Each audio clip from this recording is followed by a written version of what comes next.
And I'm an alcoholic, and my name is Gina, and this is part 3 of the doctor's opinion, and quite possibly the last. So we're talking about the classifications of alcoholics. There is the type of man who is unwilling to admit that he cannot take a drink. He plans various ways of drinking. He changes his brand or his environment.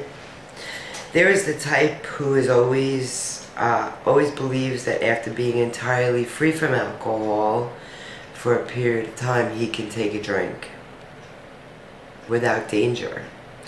There is the manic depressive type who is perhaps the least understood by his friends and about whom a whole chapter could be written. And nowadays they call manic depressive types bipolar. All of these and many others have one symptom in common. They cannot start drinking without developing the phenomena of craving.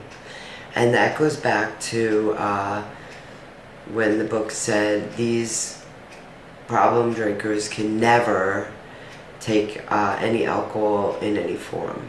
Seems like the book is trying to tell you 1,000 things. It's just trying to tell you a few things 1,000 times. This phenomena, as we have suggested, may be the manifestation of an allergy. It differentiates these people and sets them apart as a distinct entity.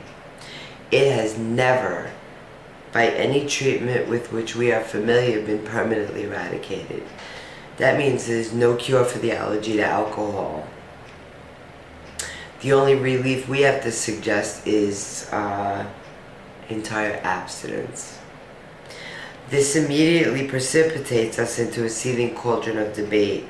Much has been written pro and con, but among physicians, the general opinion seems to be that most chronic alcoholics are doomed. Who wants to believe we're different? What is the solution? Perhaps I can best answer this by relating one of my experiences. And here the doctor is going to talk about 2 men. Remember, this book is written in April '39. The first man the doctor talks about is Hank P. About 1 year prior to this experience, a man was brought to me to be treated for chronic alcoholism. He had but partially recovered from a gastric hemorrhage and seemed to be a case of pathological mental deterioration. He had lost everything worthwhile in life and was living only, one might say, to drink. He frankly admitted and believed that for him there was no hope. Following the elimination of alcohol detox, there was found to be no permanent brain injury.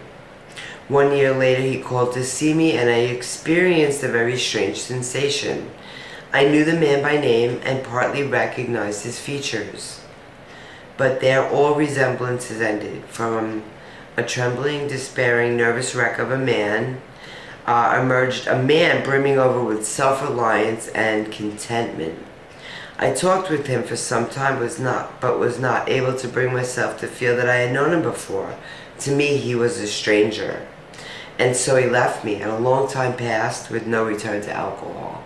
So it seems that Hank P. started to work on the 12 steps, failed to enlarge his spiritual life, or carry the message to other alcoholics, because in Lois's diary in September of '39, they found he was drunk again. But apparently this book had already been written.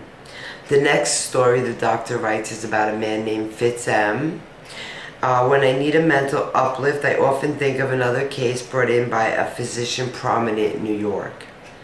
The patient had made his own diagnosis, and deciding his situation hopeless, had hidden in a deserted barn, determined to die. He was rescued by a searching party and in desperate condition brought to me. Following his physical rehabilitation, he had to talk with me, in which he frankly stated that he thought treatment a waste of effort unless I could assure him, which no one ever had, that in time, in the future, he would have the willpower to resist the impulse to drink. he was looking for a human solution as well. His alcoholic problem was so complex and his depression so great that we felt his only hope would be through what we then called moral psychology. Put down the drink, now we try to take out the bad behavior. And we doubted if even that would have any effect. However, he did become sold, the word is in brackets, on the ideas contained in this book, The 12 Steps. He has not had a drink for a great many years. I see him now and then, and he's a fine specimen of manhood as one could wish to meet. So, Bill Wilson was a salesman, a brilliant one, and when they say he became sold on the ideas contained in this book, Bill Wilson was quick to sell people the idea met in this book, the program. It works. So he became sold on the concept of the 12 steps. He practiced them as a way of life, and he helped other alcoholics. The doctor finishes by saying, I earnestly advise every alcoholic to read this book through, and though perhaps he came to scoff, he may remain to pray. William D. Silkworth, M.D. You know, another word for scoff would be laugh. You know, I have read this book hundreds of times myself, and it wasn't really until somebody took a chance on me and taught me how to read the big book in modern terms that I was able to understand. I was able to finish the 12 steps, and the sponsor I have now read every word of the big book in black and white, and I've taken off on a new path of helping other alcoholics to understand the big book and to follow through with the 12 steps. You know, keep the commitment to the commitment, and ultimately to give back. Carry the message, not the mess. Anyway, we have just completed the doctor's opinion. The next chapter we're going to read is Bill's story. It's divinely written in 16 pages. The first 8 pages is his progression into this illness, and the second 8 pages is his progression into recovery. But until then, I hope you got something out of the doctor's opinion, and I'll be seeing you soon. Have a good day.